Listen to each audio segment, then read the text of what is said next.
அனைவருக்கும் வணக்கம். Gold medalist Hindi Ganesh வழங்கும் கற்க கசடர நிகழ்ச்சிக்கு தங்களை வரவேற்பதில் பெருமகிழ்ச்சி அடைகின்றேன். सबको सादर प्रणाम. गोल्ड मेडलिस्ट हिंदी गैश प्रस्तुति कर्क कसडर कार्यक्रम पर आप सबका हार्दिक स्वागत है. तमिलनाडु के शहीदों के बारे में हम जानकारी प्राप्त कर रहे हैं. इस सिलसिले में इस श्रृंखला की 7वीं कड़ी के रूप में कर्मवीर कामराज के बारे में हम कुछ जानकारी प्राप्त करने वाले हैं. भारत भर में किंग मेकर कहलाए कामराज जी तमिलनाडु के सुदूर दक्षिण में विरुद्धपट्टी नामक छोटे गांव में शिवगामी अम्माள் और कुमारस्वामी नाडार इन दोनों के पुत्र के रूप में पैदा हुए. उनका जन्म 15 जुलाई 1902 था. इनकी मृत्यु 2 अक्टूबर 1975 में हुई. इन्होंने इसका नाम कामाक्षी रखा क्योंकि उस समय उनकी लड़की नहीं हुई, इसलिए उसका नाम कामाक्षी रखा. लेकिन वे राजा कहकर उसको पुकारते थे. उस बच्चे को, उस लड़के को राजा कहकर पुकारते थे, इसलिए वो कामाक्षी का आधा कामा राजा राज मिलकर के कामराज ऐसा नाम पड़ा. उसी नामकरण से वे जिए. जिंदगी भर कामराज के नाम से जिए. वे बाद में अखिल भारत कांग्रेस दल के नेता अध्यक्ष बने. इन्होंने ही 2 प्रधानमंत्रियों को दिया हमारे भारत के लिए. नेहरू की मृत्यु के बाद लाल बहादुर शास्त्री को प्रधानमंत्री बनाया. लाल बहादुर शास्त्री की मृत्यु के बाद श्रीमती इंदिरा गांधी को प्रधानमंत्री बनाया. बचपन में ही इनके पिता मर गए थे, इसलिए ये सिर्फ 5वीं कक्षा तक ही पढ़ सके पाठशाला में. उसके बाद कमाने के विचार से अपने मामा की दुकान जो कपड़े की थी उसमें वे बैठ गए और कमाने लगे. और छोटी उम्र से ही उनके दिल में देशभक्ति भरी हुई थी, इसलिए वे देशभक्ति के बारे में सोचने लगे और देशभक्तों की जीवनियाँ पढ़ने लगे. 1919 में वे कांग्रेस में शामिल हुए और 1940 में कांग्रेस के अध्यक्ष बने. 1946 में तमिलनाडु विधानसभा के सदस्य MLA चुने गए और 1954 से 1963 तक 9 साल वे तमिलनाडु के मुख्यमंत्री पद पर आसीन रहे। इस बीच मुख्यमंत्री बनने के पहले जवानी में ही ये देशभक्त के रूप में महात्मा गांधी के असहयोग आंदोलन, नमक सत्याग्रह और भारत छोड़ो आंदोलन, इनमें भाग लेकर के करीबन 9 साल से ज़्यादा कारावास में रहे। 9 साल तक कारावास में रहने के बाद ये पूरी जनता में प्रसिद्ध हुए और 9 साल वे तमिलनाडु के मुख्यमंत्री रहे। इस मुख्यमंत्री पद पर रहते हुए उन्होंने तमिलनाडु के लिए अनेक सुधार किए। खास करके तमिलनाडु के हर देहातों में उन्होंने पाठशाला का निर्माण किया। उन्होंने कहा, विद्या धन ही उत्तम धन है। चाहे गरीब हो चाहे अमीर हो, हर बच्चे को सिखाना, विद्या देना अत्यंत ज़रूरी है। इस उद्देश्य से उन्होंने हर देहात में 3 किलोमीटर के लिए एक पाठशाला, कहीं कहीं 1.5 किलोमीटर तक के लिए भी एक पाठशाला। तो पूरे तमिलनाडु में उन्होंने पाठशाला का निर्माण किया। तो वहाँ पर गरीब लड़के, अमीर लड़के मुफ्त में जाकर शिक्षा प्राप्त करने लगे। किसी प्रकार की फीस की ज़रूरत नहीं थी। सो इस प्रकार उन्होंने शिक्षा का प्रचार किया। इसलिए कहते हैं, कामराज कल्वी कण तिरंद कामराजर। विद्या एक चक्षु है, एक नयन है। इस नयन को खोलने वाले थे कामराज, इसलिए वे कल्वी कण तिरंद कामराजर कहलाए। अंग्रेज़ों ने हमें शिक्षा नहीं दी क्योंकि वे हमको गुलाम बनाना चाहते थे, इसलिए शिक्षा नहीं दी। तमिलनाडु में मुख्यमंत्री बनने के बाद इनकी पगली कदम थी सभी बच्चों को मुफ्त में शिक्षा देना। अच्छा, स्कूल खोले गए, पाठशालाएँ खोली गई, बच्चे जाकर वहाँ पर पढ़ने लगे।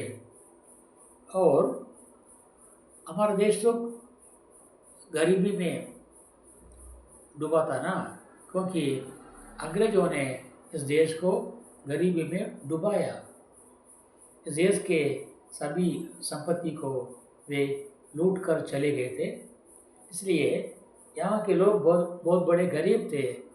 गरीबी की हालत में कुछ कमाना ज़रूरी था, इसलिए माँ बाप के साथ बच्चों को भी कमाने के लिए जाना पड़ा।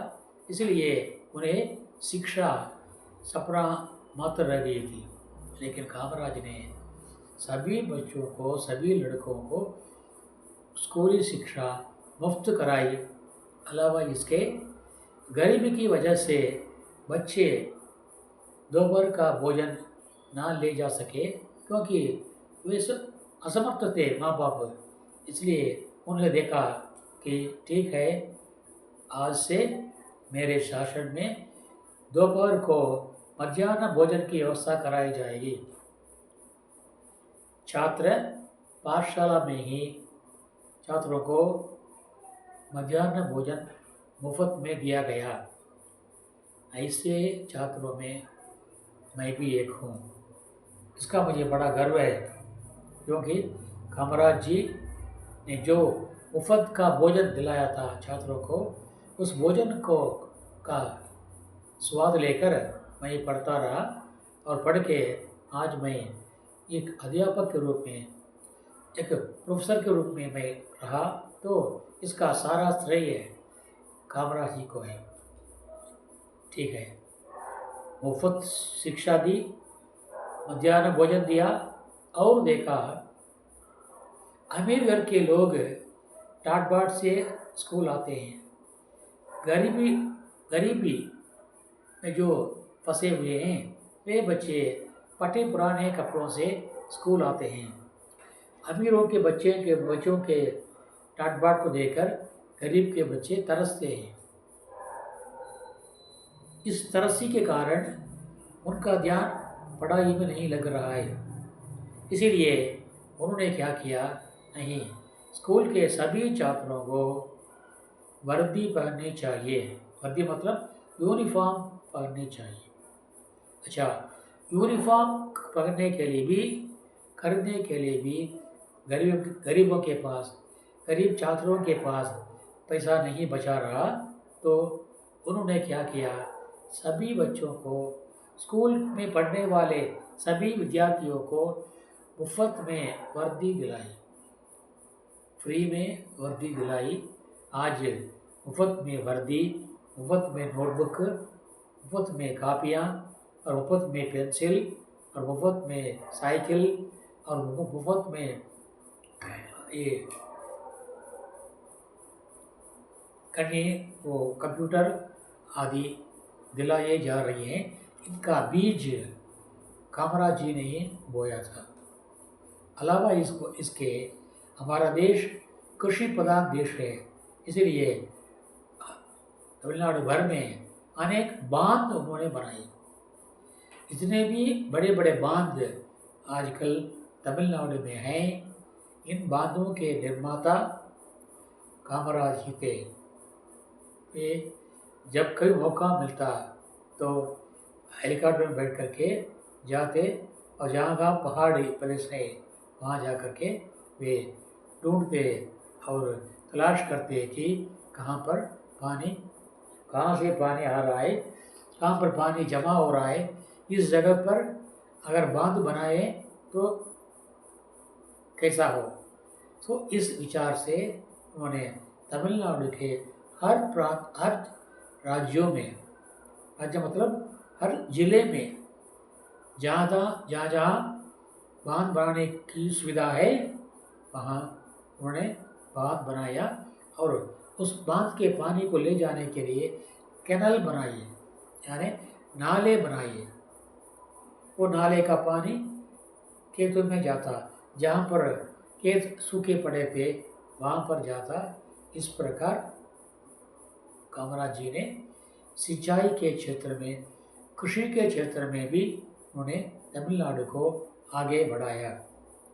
इसी बीच क्या हुआ, नेहरू और कामराज दोनों मिलके उन्होंने एक प्लान बनाया। ये प्लान कहलाता है कामराज प्लान।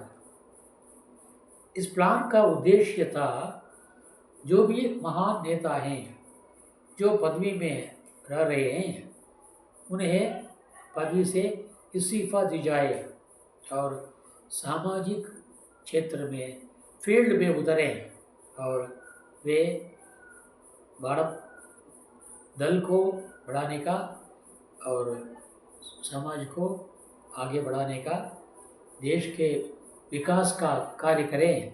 यही नेहरू जी और कामराज का प्लान था।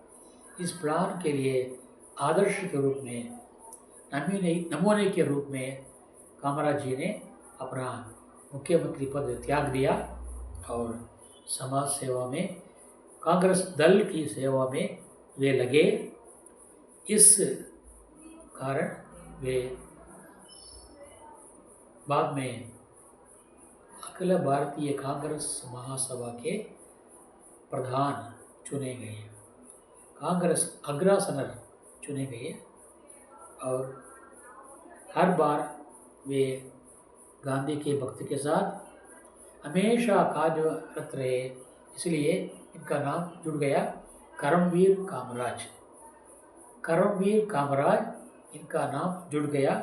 ये हमेशा गांधी के बारे में सोचते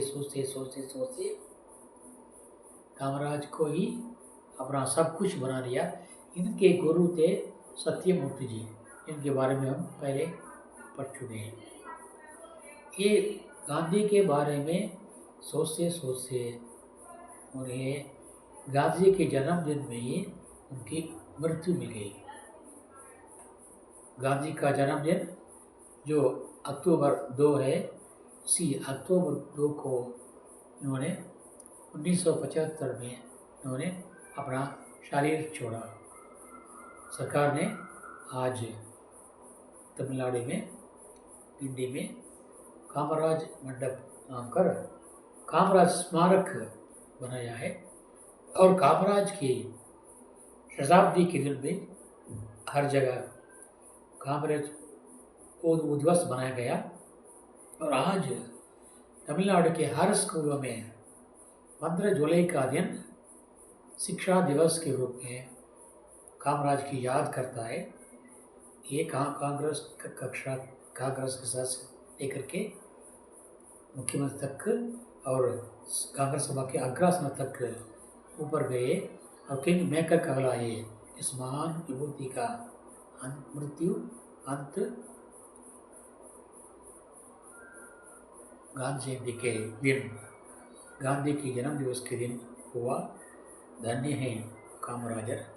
जब ये गांधी जी के भक्त थे और गांधी के साथ भी उसी दिन में वे समा गए और इनके मृत्यु के बाद हमारे देश के प्रमुख कवि सम्राट कண்ணदासन ने गाया, பொன்னையும் நாடார் பொருளையும் நாடார் तन्नैयुम नाडार तन वीड नाडार, क्योंकि ये नाडार समुदाय के थे इसलिए उसको याद दिलाने के लिए वे कहते हैं பொன்னையும் நாடார் பொருளையும் நாடார் तन्नैयुम नाडार तन वीड नाडार, क्योंकि ये आजीवन ब्रह्मचारी रहे। तन्नैयुम नाडार तन वीड नाडार 60 கோடி மாந்தர்கள் வாழ்வில் அமைதியை தேடி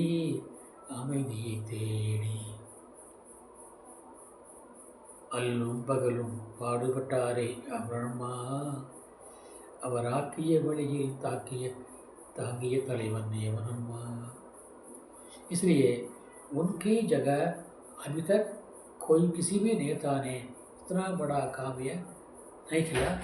பொன்னையும் நாடார் பொருளையும் நாடார் தன்னையும் நாடார் தன்வீடும் நாடார் 60 கோடி மாந்தரை நாடி அவர்களின் வாழ்வில் ஒளியை தேடி அல்லும் பகலும் ஆண்டு வந்தார் அபரம்மா, அவர் ஆக்கிய வழியில் ஆக்கிய தலைவன் எவரம்மா என்று उनके बंदर के बाद कामराज जी के बारे में कन्नासन ने जो गाना गाया। ये एक बार कन्नासन और कामराज में थोड़ा सा मतभेद हुआ, मनमुटाव हुआ। कुछ देर वे उनसे मिले नहीं कन्नासन।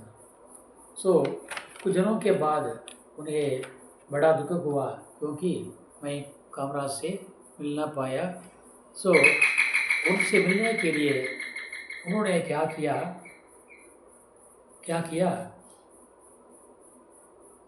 एक संदेश भेजा। कैसे? गीत के माध्यम से। वो गीत एक फिल्मी गीत था।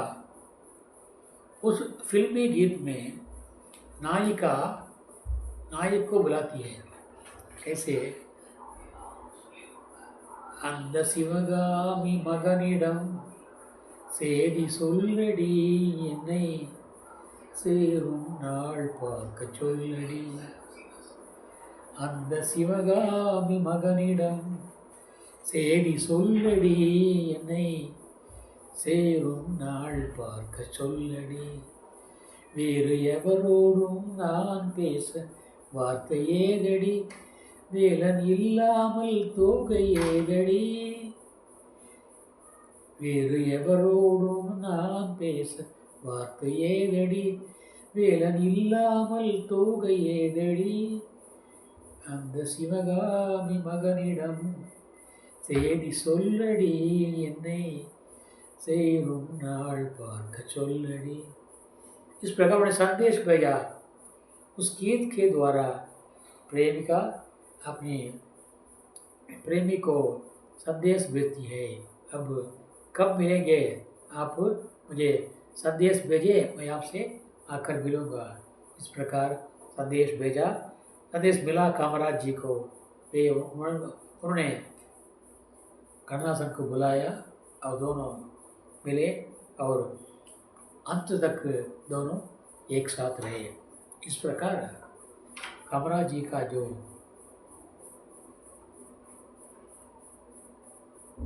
प्रसिद्ध, कामराज जी की प्रसिद्धि विश्व भर में फैली और वे आज भी अमर बनकर हर तमिलनाडु के छात्रों के और लोगों के दिल में आज भी विराजमान हैं। धन्य है कामराज जी, धन्य है उनकी सेवा, धन्य है उनका त्याग और विश्व भर में आज एक रत्न के रूप में, आकाश में तारे के रूप में विराजमान हैं हमारे करमवीर कामराज। और आज का चिंतन, मानव के लिए सबसे बड़ा कौन है? இன்றைய சிந்தனை, மனிதனுக்கு மிக உயர்ந்த முக்கியமான கடவுள் யார்? मानव के लिए श्रेष्ठ खुदा या भगवान या ईश्वर कौन है? कौन है? इसका उत्तर है माता और पिता।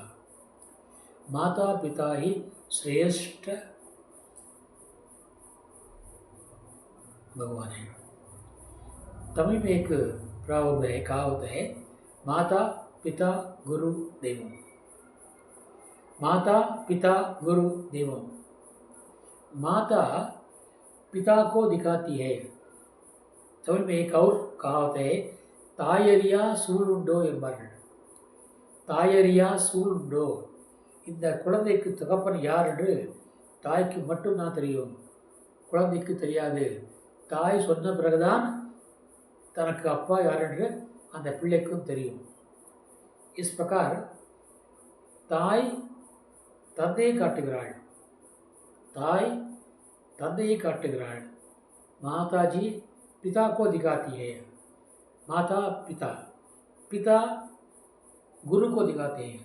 5 வயதான பிறகு தந்தையார் பள்ளிக்கு அழைத்து சென்று स्कूल में ले जा करके गुरु को दिखाते हैं, देखो ये तुम्हारा गुरु है, इनके पास आदरपूर्वक सम्मानपूर्वक रहो और सारी विद्याएँ सीखो. इस प्रकार दिखाते, गुरु को दिखाते हैं पिताजी. गुरु किसको दिखाते हैं? भगवान को दिखाते हैं, भगवान को सिखाते हैं, भगवान को दिखाते हैं और सब कुछ सिखाने वाले गुरु होते हैं. इसलिए माता से बढ़कर, पिता से बढ़कर महान भगवान गुरु होते हैं. इसलिए कबीरदास ने कहा, गुरु गोविंद दो खड़े काके लागो पाए, बलिहारी गुरु आपने गोविंद दियो बताए. इसलिए यहाँ पर महान श्रेष्ठ भगवान कौन है? हमारे माता और पिता है. தாயிற் சிறந்தொரு கோவிலும் இல்லை ஔவையார். தந்தை சொல் மிக்க மந்திரம் இல்லை. தாயிற் சிறந்தொரு கோவிலும் இல்லை, தந்தை சொல் மிக்க மந்திரம் இல்லை. 1000 உறவில் பெருமைகள் இல்லை, 1000 உறவில் பெருமைகள் இல்லை. அன்னை தந்தையே அன்பின் இல்லை, अन्य तंदे अनबिन इल्ले. माता के समान कोई मंदिर नहीं, पिता के समान कोई मंत्र नहीं. हजारों रिश्ते हमारे साथ हैं, फिर भी उसमें कोई मान्यता नहीं है. माता और पिता ही प्रेम के सीमा हैं, प्रेम के अध हैं. हद से ज़्यादा प्रेम दिखाने वाले हमारे माता पिता ही हैं. इसलिए தாயில் சிறந்தொரு கோவிலும் இல்லை, தந்தை சொல் மிக்க மந்திரம் இல்லை. 1000 உறவில் பெருமைகள் இல்லை, अन्य तंदये अनबिन एल्ले। इसलिए उस माँ बाप की रक्षा करना, देखभाल करना हमारा परम धर्म है। एक छोटी कहानी जो मैंने सुनी थी उसके बारे में आपसे बताना चाहता हूँ। एक माँ वो तो मर गई, उनकी दाह कर्म करना चाहिए, उनकी क्रिया कर्म करना चाहिए। दो बेटे हैं, आपस में लड़ते हैं। बड़ा बेटा कहता है मेरी माँ की अंतिम यात्रा मेरे घर से निकलनी चाहिए। छोटा बेटा कहता है मेरी माँ की अंतिम यात्रा मेरे घर से निकलनी चाहिए। இரண்டு மகன்கள் ஒரு தாய்க்கு, அந்த தாய் மறந்து விட்டார். முதல் மகன் சொல்கிறான், என்னுடைய தாயினுடைய இறுதி யாத்திரை என் வீட்டில் தான் தொடங்க வேண்டும். இளையவன் சொல்கிறான், இல்லை இல்லை, என் தாயினுடைய இறுதி யாத்திரை என்னுடைய வீட்டில் தான் தொடங்க வேண்டும். उस समय अनाथालय से वो शव अनाथालय वाले उसको लाते हैं. அப்பொழுது அனாதை விடுதியிலிருந்து அந்த விடுதிக்காரர்கள் இவர்கள் 2 பேருடைய தாயுடைய பணத்தை அந்த வீட்டுக்கு கொண்டு வருகிறார்கள். अनाथालय से शव को, माँ के शव को लाते हैं. यहाँ ये दोनों झगड़ा कर रहे हैं. ये क्या बताता है, जब तक माँ जीवित थी तब ये दोनों उसकी सुरक्षा, उसकी देखभाल न कर पाए. தாய் உயிரோடு இருக்கின்ற பொழுது அந்த தாயை இவர்கள் கவனிக்கவில்லை, இவர்கள் கண்காணிக்கவில்லை, மேற்பார்வை செய்யவில்லை, கொண்டு போய் अनाथालय विले சேர்த்தார்கள். जब तक माँ जीवित थी तब तक उन्होंने, दोनों बेटों ने माँ को अनाथालय में छोड़ा. अब मरने के बाद ये महान बन गए और कहते हैं मेरे घर से अंतिम यात्रा निकलनी चाहिए और मेरे घर से अंतिम यात्रा निकलनी चाहिए. ये कैसी विडंबना है, ऐसी बातें नहीं होनी चाहिए. माँ से बढ़कर कोई ईश्वर नहीं है, माँ से बढ़कर कोई गुरु नहीं है, माँ से बढ़कर और माँ बाप से बढ़कर श्रेष्ठ भगवान या श्रेष्ठ नेता, महान कोई नहीं है. इसलिए माँ बाप ही सबसे बड़े श्रेष्ठ भगवान हैं. ये आज का चिंतन है. इस चिंतन के साथ मैं आज का भाषण समाप्त करना चाहता हूँ. कल एक नई कड़ी के साथ, आज़ादी की नई कड़ी, शहीदों की माला की एक नई कड़ी के साथ आपसे मिलने वाला हूँ. तब तक के लिए आपसे विदा लेने वाला आपका सेवक आर सुंदरराजन, திருப்பூர், தமிழ்நாடு. நாளை ஒரு புதிய தியாகியுடன் தங்களை சந்திக்க இருப்பது தங்களின் அன்பன் ஆர் சுந்தரராஜன்.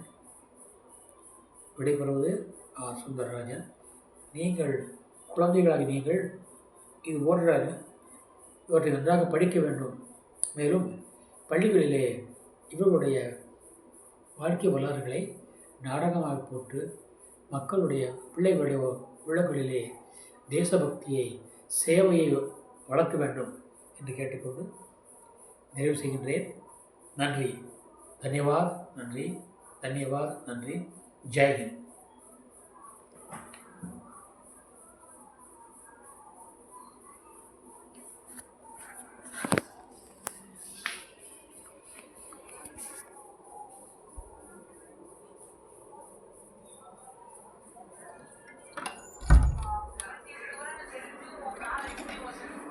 வரதான்